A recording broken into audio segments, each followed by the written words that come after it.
আবহমান বাংলার এই ছবিটি বলে দেয় শীতের মৌসুম। এটি বাঙালির আদি চিত্র।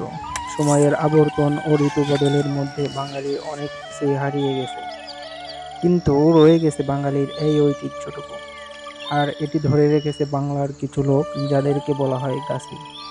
৬ ঋতুর দেশ এখন আর নেই, কিন্তু শীতের আগমন মানেই খেজুরের রস খাওয়ার মৌসুম। কুয়াশা মোড়ানো শীতের সকালে খেজুরের রসের স্বাদ প্রতিটা বাঙালিই নিতে চায়। খাঁটি খেজুরের রস শহরে পাওয়া যায় না, এমনকি গ্রামেও সচরাচর দেখা যায় না। শোনা যায় না চিরচেনা সে সুমধুর স্বর, খেজুরের রস নিবেন, খেজুরের রস। কোথাও কোথাও খেজুরের গুড় পাওয়া গেলেও দাম তুলনামূলক বেশি। শৈশব কৈশোরটা যাদের গ্রামে কেটেছে, খেজুর গাছ থেকে রসের হাঁড়ি চুরি করে রস খাওয়া তাদের কি মূল্যবান স্মৃতি। আর স্মৃতি ভোলার নয়।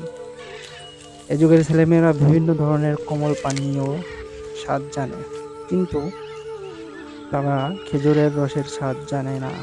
এটার প্রতি যত্নবান হওয়া উচিত। এটা আমাদের ঐতিহ্য। নানা কারণেই কাটা পড়ে যাচ্ছে খেজুরের গাছ। গাছই বদল করছেন তার পেশা। এর মধ্যে দিয়ে কোণঠাসা হচ্ছে আবহমান বাংলার ঐতিহ্য।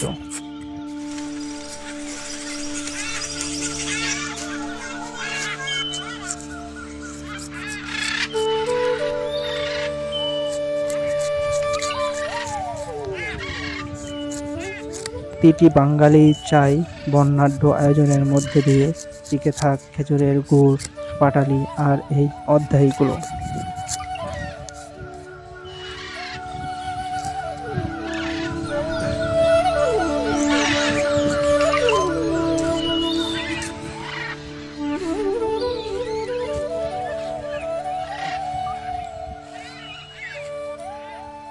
এর জন্য প্রয়োজন সরকারি বেসরকারি পর্যায়ে প্রয়োজনীয় সব উদ্যোগ।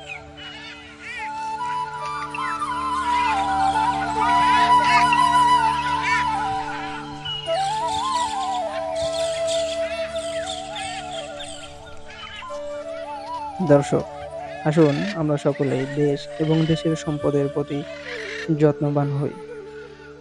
সকলের সুস্বাস্থ্য এবং দীর্ঘায়ু কামনা করে আজ এখানেই শেষ করছি।